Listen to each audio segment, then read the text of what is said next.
para que a gente saia daqui edificados com ela, tá? Hoje nós vamos trabalhar a segunda parte do tema Mensagem da Libertação para uma Nova Caminhada. E na aula passada, quantos daqui participaram ou então assistiram à aula passada?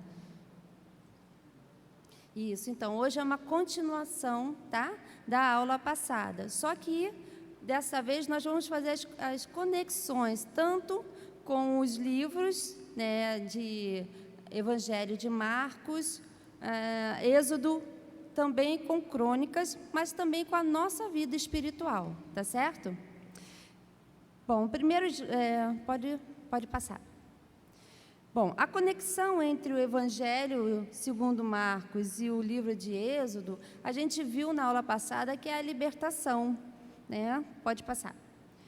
A libertação do Êxodo, né, seria a libertação do Egito, né? O povo hebreu estava no Egito, cativo, e Deus levanta Moisés para ser o líder, para a saída desse momento, dessa vida de escravidão, né? E Moisés é o tipo de Cristo, né? Por quê? Porque Jesus, ele vem, é ele que vai nos liderar para essa saída desse momento, dessa nossa vida de escravidão. Hoje também vamos fazer conexão com a mensagem, né, do pastor, porque foi uma boa caminhada aí. Próximo. Então, no livro de Êxodo, a gente vai ver que a escravidão simboliza o pecado. Pode clicar primeiro. Isso. A escravidão simboliza o pecado. E Jesus veio, né? E a saída do Egito simboliza a liberdade do Egito, né? Só que com Jesus, vamos fazer as conexões. É a saída do nosso pecado, né? Com Cristo, ele vai liderando essa saída. O Egito simboliza a morte. Canaã é o caminho agora saindo, o povo do hebreu está saindo do Egito e indo para Canaã. Então, o Egito simboliza a morte e a Canaã simboliza a nova vida, né? A vida eterna. Os serviços forçados estão no Egito, né? No serviço de escravidão, mas essa nova caminhada com Deus, né, simboliza o quê? É o prazer no servir. E o povo sem terra indo para a sua terra prometida, que seria Canaã. Então, Jesus, a próxima, isso. Jesus é a nossa liberdade, né? A nossa libertação. Por quê? Porque Ele quita as nossas dívidas na cruz, pagando o preço da morte, né? Só que não fica aí, Ele vence a morte. Então, todos aqueles que aceitam a Jesus como seu único e suficiente Salvador e Senhor de suas vidas, eles recebem tudo que Jesus tem para oferecer, inclusive a vida eterna, né? Porque Ele venceu a morte, assim como quem está com Cristo vai ter nova vida também e a vida eterna. Bom, a conexão com tudo isso a gente vê na vida cristã, numa nova caminhada com Deus. Pode passar.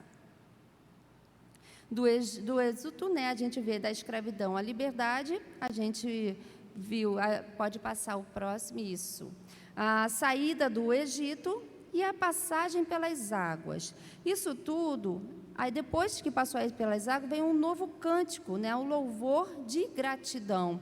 Esse momento é um momento que a gente está no primeiro amor, quando a gente sai do pecado e vive essa vida toda, né, essas perseguições, que quem não viveu perseguição no momento de conversão, né, pode ter sido até na própria família, ou então devido às suas próprias negações, né, nós temos que viver uma vida nova, né?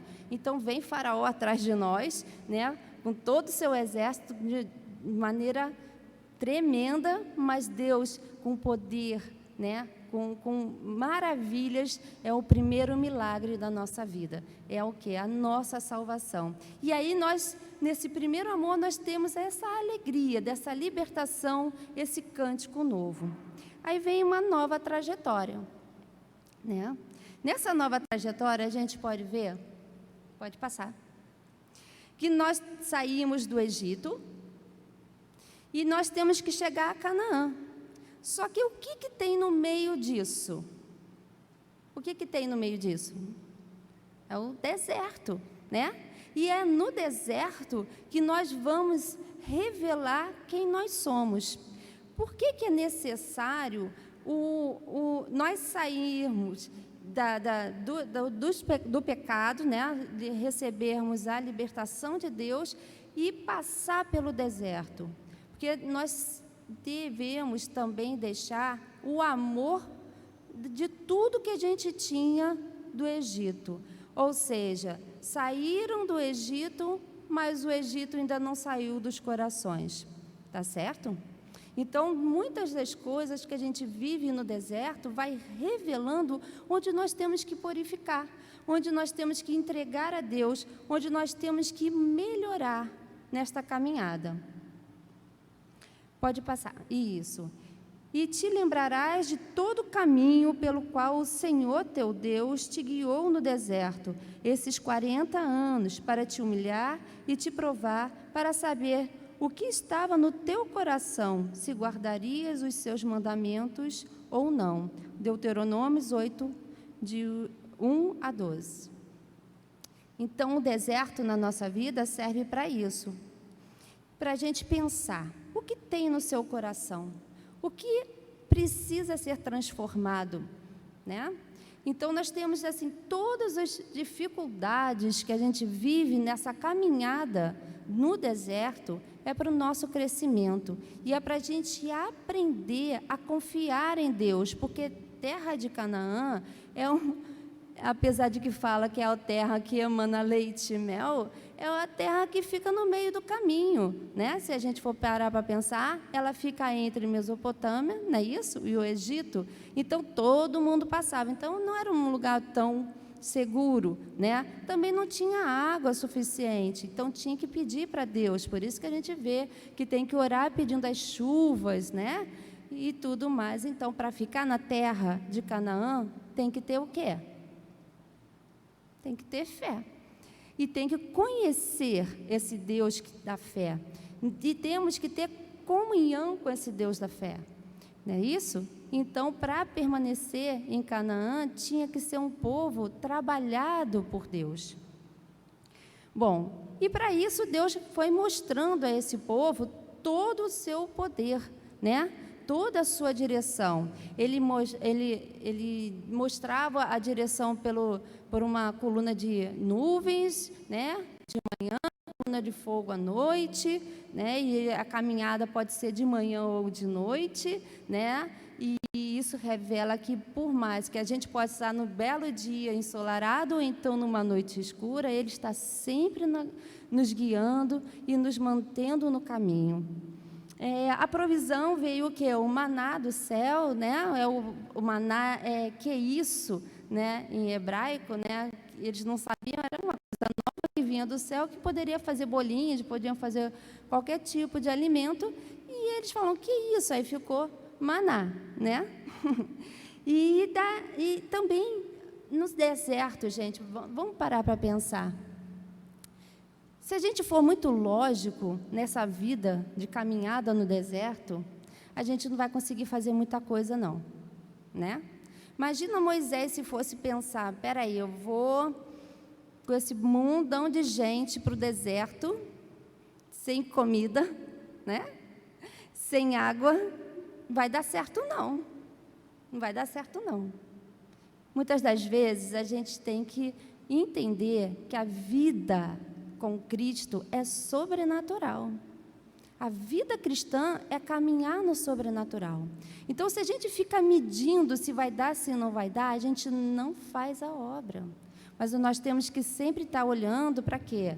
Para a coluna de fogo, para a coluna de nuvens, para ver qual é a direção que Deus está nos dando.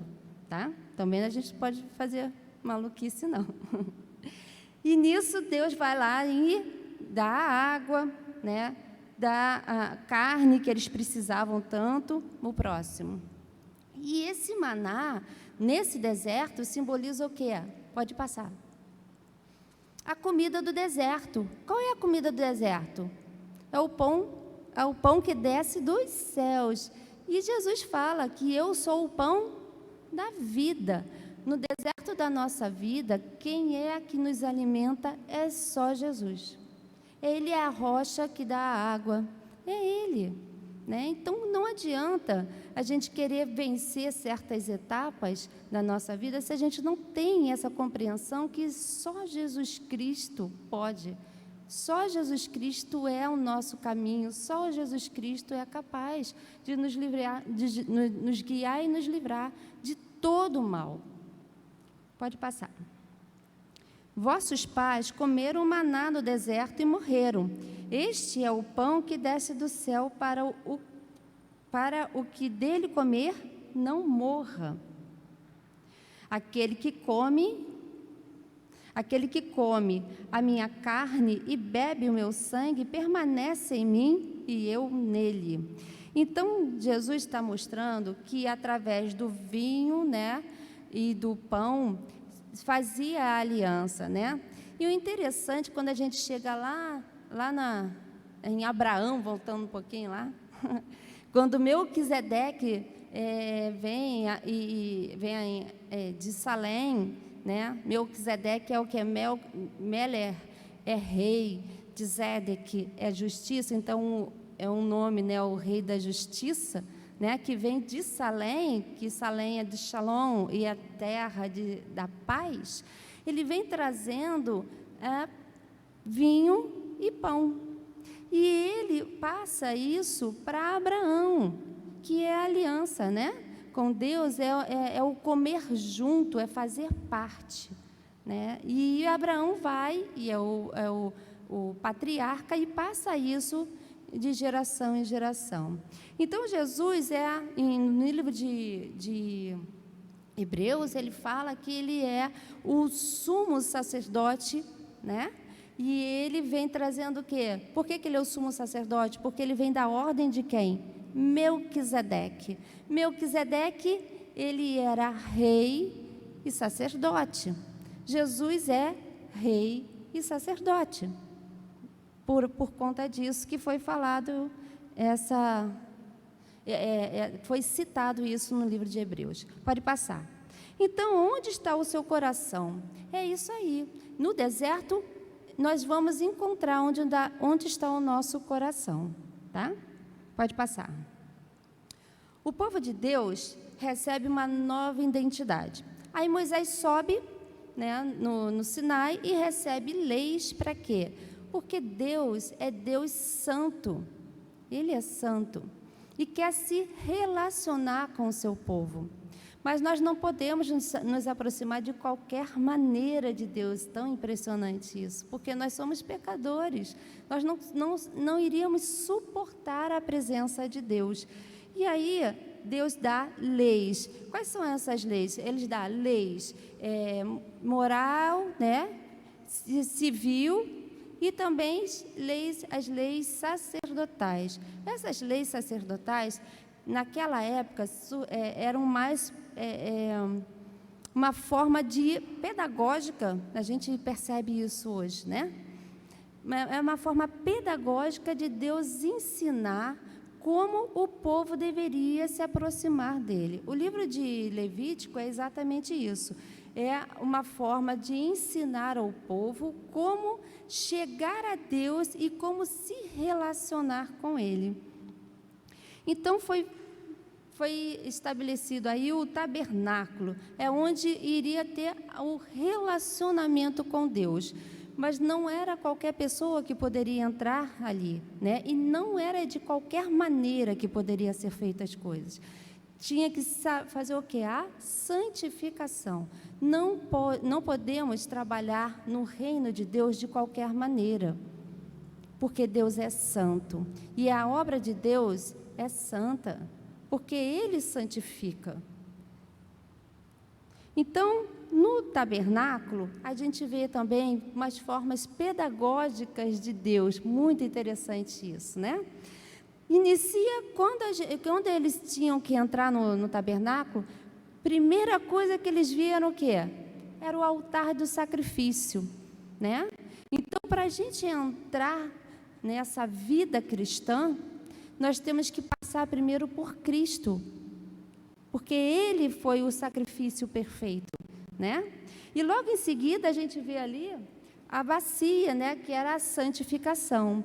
Ou seja, assim que a gente passa, entra através de Cristo, por isso que Jesus fala que eu sou a porta, porque Ele fica na porta, né? Ele já está na entrada disso tudo, vem a bacia da santificação. Então, essa é a caminhada, sempre buscar o exemplo de Cristo, porque Ele é o centro, né, de todas as coisas. Caminhando mais um pouquinho, vem a santificação, você já passou, peraí. Tá bom, pode deixar aí. Então, o crescimento cristão seria o quê? A palavra, oração e santificação, né? E nesse momento a parte antes do Santo dos Santos, né? Então ficava reservado esqueci o nome a sala santa. Fala? Lugar santo, nossa, lugar santo. Então, ficava o lugar santo, né? E o que a gente encontra lá nesse lugar santo? Os pães, né, que eram 12 pães que simbolizavam as tribos, né, de Israel, o candelabro que não poderia ser apagado, né, e o incenso que ficava bem em frente à Arca da Aliança, só que separado pelo véu, que um véu não é um véuzinho não, gente, é um véu bem grosso, né? E aí isso simbolizava o quê? O crescimento cristão. Estamos fazendo a conexão, tá, gente? Sempre lembrando disso. Então, o crescimento cristão. Passamos a parte do átrio, que seria lá fora, era o quê? O altar e a bacia da santificação. Mas daí, mais adiante, mais próximo do Santo dos Santos, fica o quê? O lugar santo, que tem o candelabro, os pães e o incenso.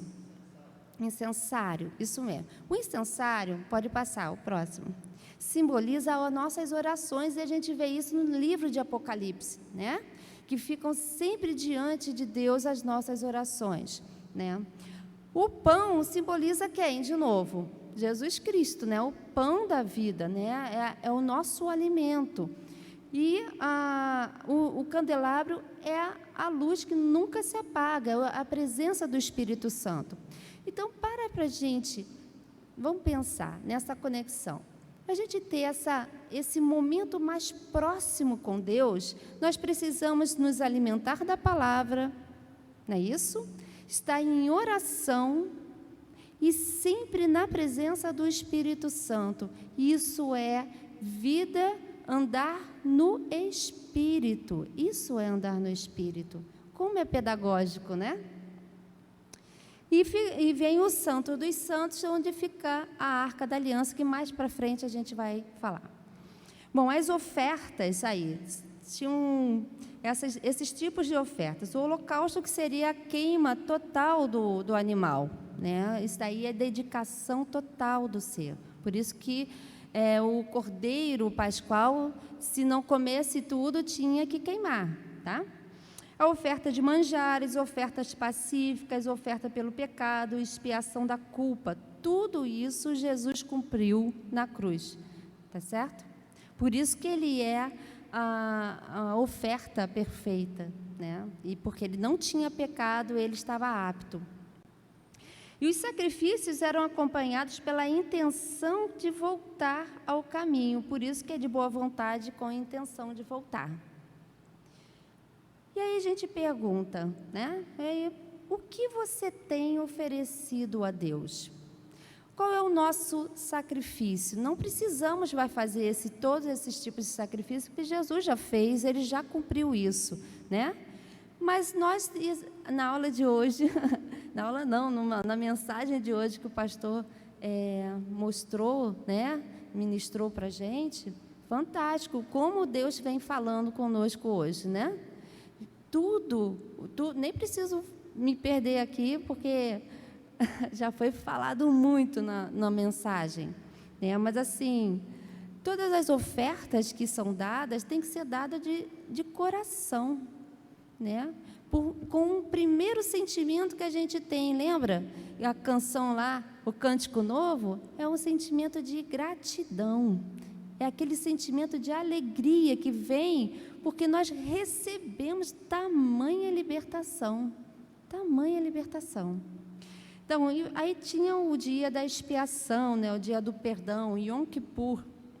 Nesse dia, tinham 2 bodes, um simbolizando a culpa, né? E esse daí era solto no deserto e eram jogados no precipício. Era para eles se perder no deserto, mas eles jogavam no precipício para ver se ia morrer mesmo. E o outro era degolado, né? Simbolizando a morte e a quitação. Quitação não, né? Era meio que cobrir, né, o pecado, porque o único que quitou foi Jesus Cristo. Os sacerdotes, bom, eles ofereciam sacrifícios, eles são chamados de Corém, né? Ofereciam sacrifício, lideravam o povo na expiação pelo pecado e encarregados do tabernáculo. Mas existia uma exigência nesses sacerdotes. Tinha que ter um padrão de qualidade moral, espiritual e civil. Tinha que ter pureza física, moral e ética.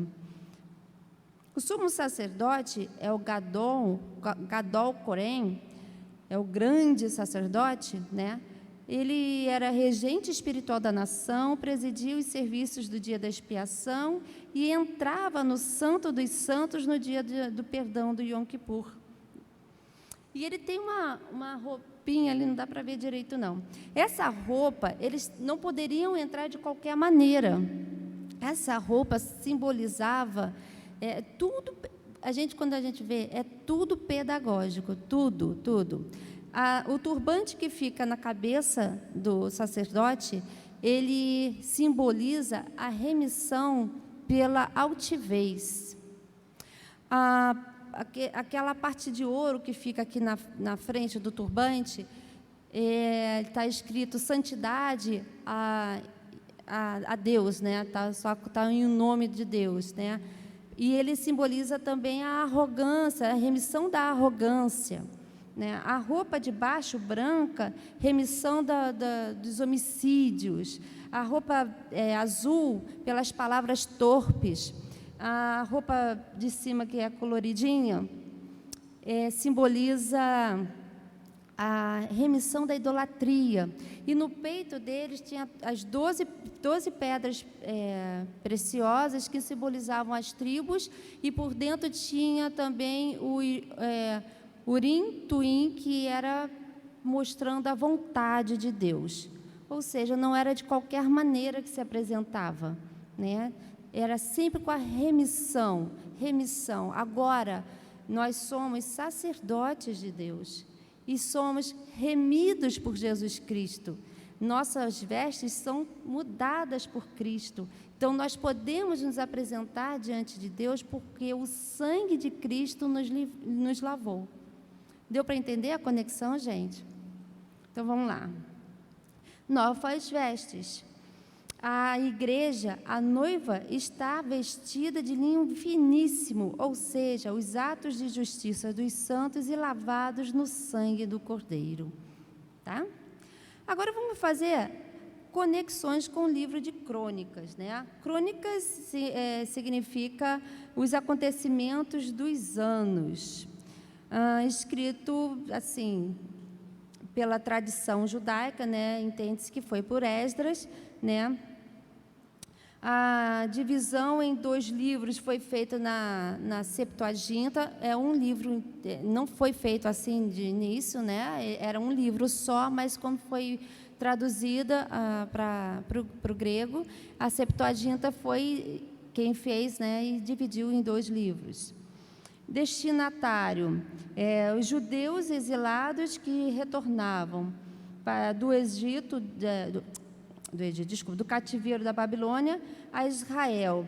E o sentido seria o quê? De restabelecer uma continuidade do passado com o presente, porque eles perderam a identidade, né? Com isso tudo, perderam-se. E isso é o resgate de tudo. Então, como é que a gente resgata? Lembrando o que aconteceu no passado. Por isso que o antigo e o novo são importantes estudar juntos, entendeu? Porque o novo sem o antigo, a gente não faz essa conexão de tantos fatos importantes para a gente entender todo o plano de salvação de Cristo. As alianças e as promessas feitas ao rei Davi ainda estavam em vigor. E assim como Deus sempre foi fiel às suas promessas e alianças, eles também deveriam ser, né? Então, o livro de Crônicas, ele vai dar uma ênfase à soberania e à fidelidade de Deus ao estabelecer o trono de Davi e ao disciplinar a sua dinastia. Então, ele vai mostrar, ele tem a preocupação de Esdra, que Esdra, ele é sacerdote, então a preocupação dele é mostrar que esse Messias teria que vir da linhagem de Davi, né? E mostrar também que a importância do templo, né? E que haveria um governo duradouro, né, que seria o Messias esperado. Então, além de tudo isso, sabei que eu, o Senhor, é que edificarei uma casa, uma dinastia. Está falando isso para Davi, tá? Eu estabelecerei o reino dele, assim ele edificará uma casa para mim e eu firmarei o trono dele para sempre. Aqui já está sendo direcionado a Salomão, mas a gente percebe que esse dele, né, também está mostrando que o reino que seria eterno é de Jesus Cristo.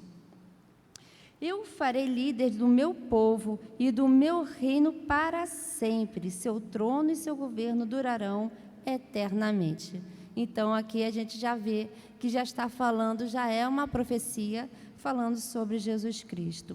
E então, enquanto esse reino não chega, né, ele reina em nós.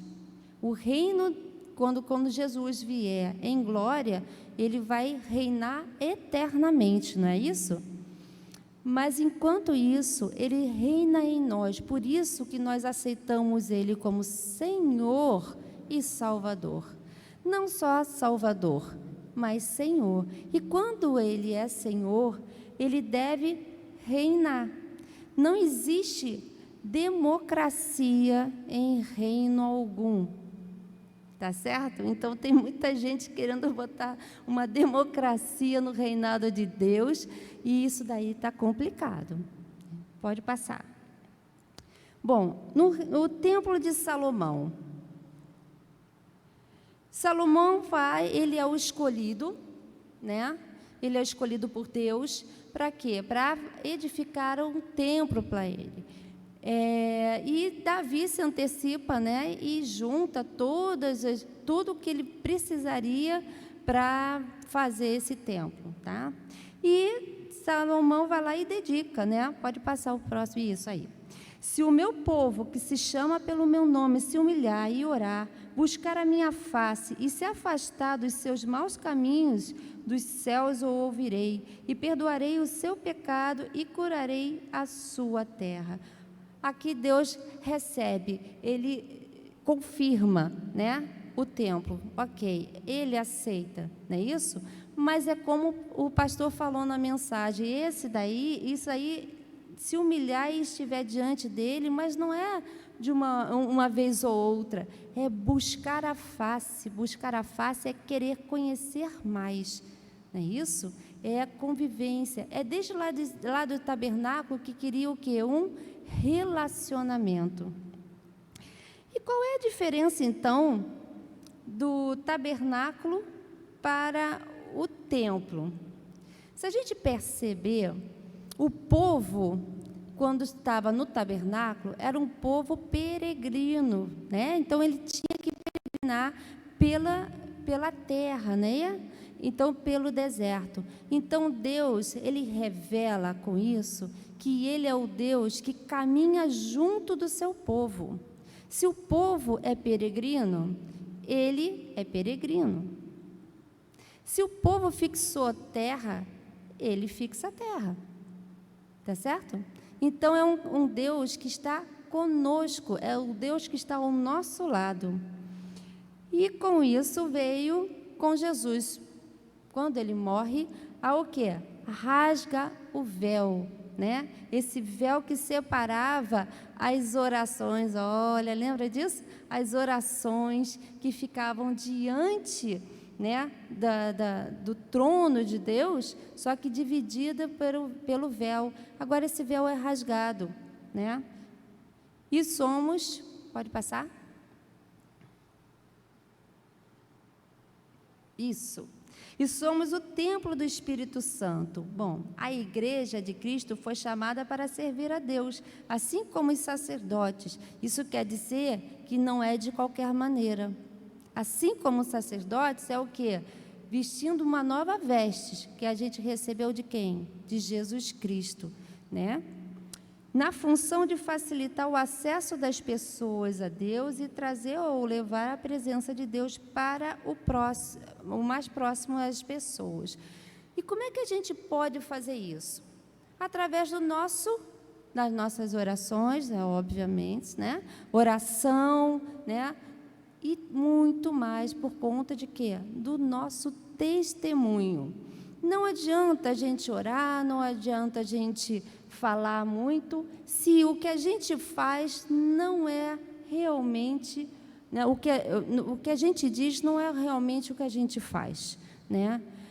Tem uma frase que minha mãe falava muito lá em casa, fala assim: eu não consigo ouvir o que você diz, porque as suas ações falam mais alto. Então, isso é tão tremendo, porque não adianta a gente ficar falando, se a gente não se coloca realmente.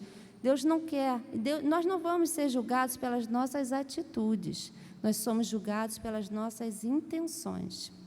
Por isso que Jesus vem quebrando tudo que é paradigma, né? Falar, é adúltero, né? Não é só quem já pratica, não, já começa na intenção. A intenção do coração é o que vai revelar. Bom, e aí, próximo, e a gente tem uma nova caminhada ao lado de Cristo, né? Jesus é o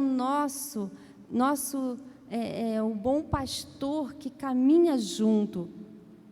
Vamos fazer algumas conexões com os compromissos, né, e a realidade, né, da nossa vida, mas antes nós vamos trabalhar, pode passar, o tabernáculo como um tipo de Cristo, que também é bem interessante isso. Bom, a gente está vendo que tudo tem um caráter pedagógico e um sentido moral, tá? Nessa imagem nós vemos o quê? A pessoa com a oferta, com o cordeiro perfeito, não é isso? E passando para ele o quê? A culpa. Falando tudo que fez de errado e fala: olha, eu fiz isso, peço perdão a Deus, morra em meu lugar, cordeirinho. Tá certo? E isso foi exatamente o que Jesus fez. Quando a gente aceita Jesus, nós fazemos exatamente isso. Ele é o nosso cordeiro. Tudo que a gente fez de errado, o que faz e o que fará, está sob ele.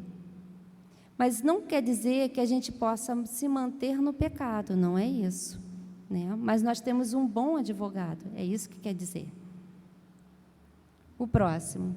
O tabernáculo também tem uma mensagem bem pedagógica.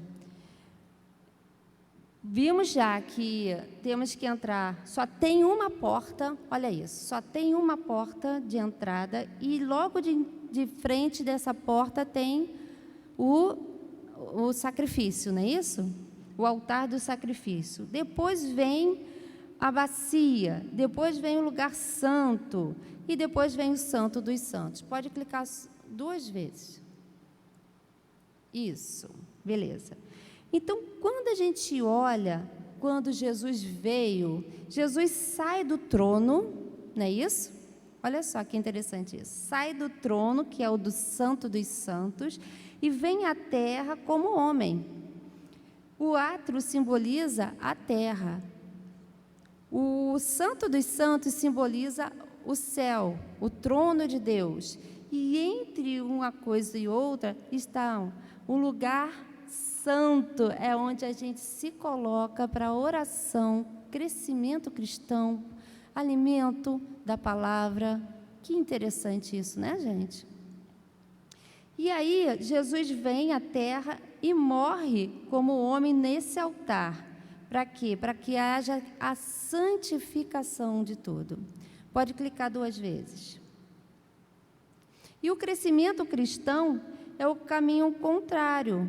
É o que? A gente entra pelo altar com o sacrifício de Cristo e vai caminhando em direção à nossa Canaã. Tá certo? Que é o trono lá de Deus. Alguém tem dúvida? Não? Então pode passar. Quando Jesus volta aos céus, ele está agora onde? No Santo dos Santos. E no livro de Hebreus, a gente lê que ele é o sumo sacerdote, né? O que o sumo sacerdote faz? O que ele fazia? O sumo sacerdote só poderia entrar no Santo dos Santos, lembra disso? No dia de Yom Kippur, porque era o dia do perdão. Então, hoje a gente vive o quê? O dia de Yom Kippur, porque Cristo está intercedendo por nós, está lá diante da arca, né? Diante do trono de Deus, intercedendo por nós. E Ele é o nosso único mediador por conta disso. Só Ele pode entrar no trono de Deus. Pois não temos um sumo sacerdote que não possa compadecer-se das nossas fraquezas, mas sim alguém que, como nós, passou por todo tipo de tentação, porém sem pecados. Então, ele, além de ser o sumo sacerdote perpétuo, porque ele não morre, né? Ele conhece as nossas dores. Tudo que a gente viveu, ele viveu aqui na terra. Tudo que a gente sofreu, ele sofreu aqui na terra. Então, ele conhece. Então, é alguém que a gente pode sentar, orar, participar da vida, porque ele sabe das nossas dores, conhece as nossas dores. E quem conhece a dor, sabe consolar, gente. Sabe consolar. A Arca da Aliança, que interessante também. A Arca da Aliança, ela era feita de madeira e ela era também de ouro por fora e por dentro. Isso simboliza o quê? A madeira simboliza o homem e o ouro simboliza Deus. Né? Então, a Arca da Aliança simboliza o próprio Cristo. Por quê? Porque Ele é Deus, né? Mas Ele veio na forma de homem. E o que tinha dentro da arca? Tinha a lei de Moisés, não é isso? O maná e a vara de Arão, que também estava brotada, né? Detalhe importante. Jesus, ele é quem tem a palavra de Deus, ele, né, traz a palavra de Deus. A mente de Cristo é exatamente isso. Ele não faz nada fora daquilo que Deus quer, né, porque ele é a palavra, né? Ele é o pão da vida, né? Ele é o maná e a direção. Mas dessa direção tem o quê? A vara que brotou, que simboliza também a ressurreição. Então, a Arca da Aliança também é uma forma pedagógica de apontar para Cristo. Então, a gente entende que Jesus, pode passar, é o centro de tudo. Tá? E essa liberdade, responsabilidade e causas e efeitos é a vida cristã. Isso vem de acordo com as nossas escolhas, tudo que a gente coloca no altar. Conforme a gente vai caminhando no deserto, a gente tem que identificar as nossas mazelas, os nossos defeitos, as nossas fraquezas e colocar no altar, queimar, colocar: Senhor, me ajuda a fortalecer nisso. Eu estou fazendo isso aqui hoje. Tá falando aqui na frente, né? Não é fácil para mim. Bom, o povo deveria buscar a sua identidade como povo eleito e viver de forma sobrenatural, mostrando que o seu Deus é bom, misericordioso e justo. Deus nos chama para uma vida sobrenatural, porque Ele é o Deus do sobrenatural, né? Onde que Ele conversa com a gente? É entre terra e céu. A oração, a leitura da palavra é um privilégio que a gente recebe de Deus, né? Nós somos os únicos seres vivos que pode ter isso. Então, vivendo sobrenatural, o viver, né, sobrenatural com Deus, né? Vamos para uma reflexão. Então, pensando nisso tudo, né? Agora vamos trazer nossos dias de tempestade, né? Todo mundo tem. Como a gente vai viver esse dia de tempestade sabendo que temos um Deus perfeito, maravilhoso, que nos ama e o tempo todo está mostrando que está ao nosso lado?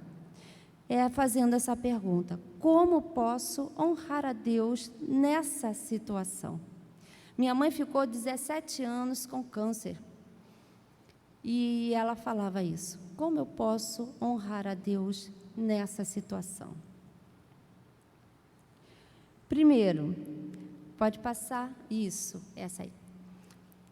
Vamos lembrar dessa passagem aí. Os discípulos estavam no barco, né? Aí veio uma grande tempestade e chega Jesus andando sobre as águas. Aí alguns, né? Nossa, fantasma, que isso? Não existe, coisa sobrenatural não é normal, né?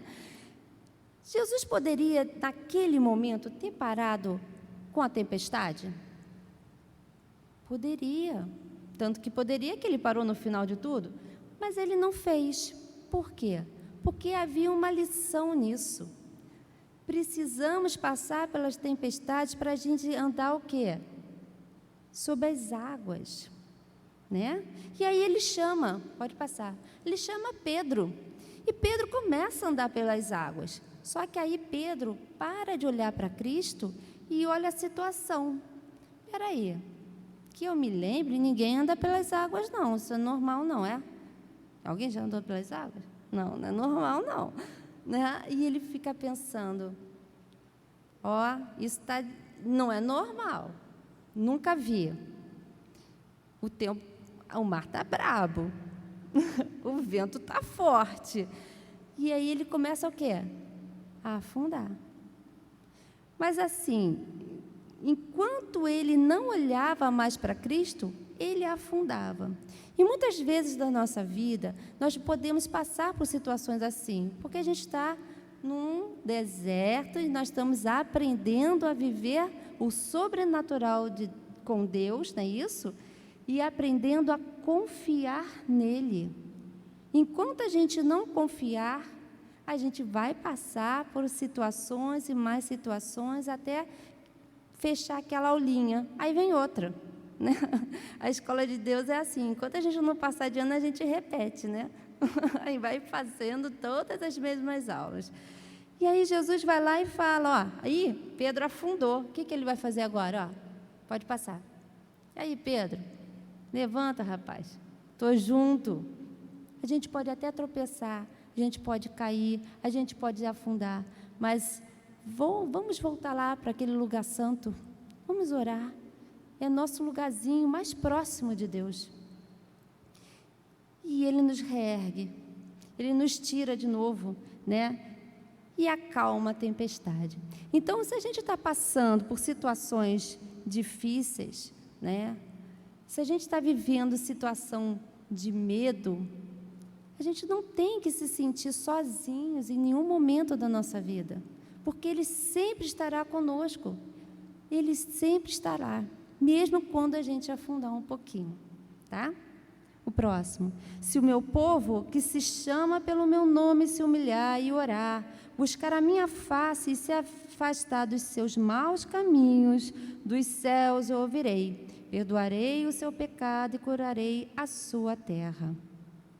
Vocês, porém, são geração eleita, sacerdócio real, nação santa, povo exclusivo de Deus, para anunciar as grandezas daquele que os chamou das trevas para a sua maravilhosa luz. Nós temos que anunciar essas grandezas, essas maravilhas que a gente vê pelo deserto. O povo hebreu que estava no deserto foi o povo que mais viu as maravilhas de Deus. Não foi? Nós temos a oportunidade de ver essas maravilhas na nossa vida. Só que quando a gente tenta se livrar do problema dando jeitinhos, a gente perde a oportunidade. Quando vem um problema, gente, é para a gente aproveitar o momento, orar a Deus e falar: Senhor, como o Senhor vai fazer? O que o Senhor vai fazer nessa situação? Porque a gente tem um Deus poderoso. Temos uma nova identidade. Pode passar. Isso. Temos uma nova identidade, né? Somos cristãos. Somos cristãos. E nós devemos viver como Cristo, né? A fé em Deus nos faz crescer no incrível, ver o invisível e realizar o impossível.